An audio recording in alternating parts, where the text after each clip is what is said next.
నమస్తే అండి. Welcome to Kavya's green garden. ఈరోజు చాలా ఇంపార్టెంట్ ప్లాంట్ గురించి అయితే షేర్ చేశానండి. వీడియో అనేది స్కిప్ చేయకుండా చివరి వరకు చూడండి.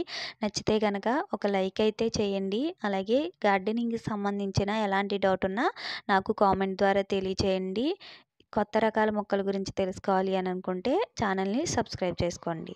చూస్తున్నారు కదండి, ఈ మొక్క పేరు వచ్చేసి స్నేక్ ప్లాంట్ అనమాట. అలాగే ఆక్సిజన్ ప్లాంట్ అని కూడా అంటారండి. ఈ మొక్క 2 టైప్స్ ఆఫ్ మొక్కలుగా ఉన్నాయి చూసారు కదా. ఒకటి లీఫ్ అనేది స్ట్రైట్గా ఉన్నట్టుంది, ఇంకొకటి రౌండ్గా ఉన్నట్టుంది కదండి. 2 డిఫరెంట్ ప్లాంట్స్ అయితే ఉంటాయండి. ఈ మొక్క ఇంటి దగ్గర పెంచుకోవడం వల్ల చాలా హెల్ప్ అయితే అవుతుందండి.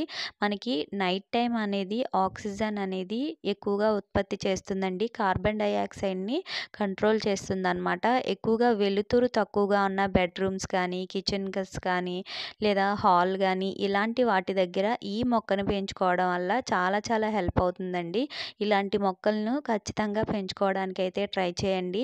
చాలా సింపుల్ కూడానండి. చిన్న కటింగ్ ఉంటే చాలన్నమాట. మనకి మొక్క అనేది బ్రతుకుతుందండి. మీరు ఇసుకలో పెట్టినా పర్లేదు, మట్టిలో పెట్టినా పర్లేదండి. అలాగే వీటి వాటరింగ్ విషయానికి కూడా 2 డేస్‌కి ఒకసారి ఇస్తే సరిపోతుందండి. ఫెర్టిలైజర్స్ కానీ ఇవేమీ కూడా పెద్దగా ఇవ్వాల్సిన అవసరం లేదనమాట. ఇలాంటి మొక్కలు గనక కనిపిస్తే తప్పకుండా పెంచుకోవడానికైతే ట్రై చేయండి. అలాగే ఈ మొక్క ఇండోర్ అండ్ అవుట్‌డోర్‌లో కూడా చాలా ఈజీగా పెంచేసుకోవచ్చండి. చూస్తున్నారు కదండీ! ఒక్క చిన్న లీఫ్ అయితే పెడుతున్నాను గదా!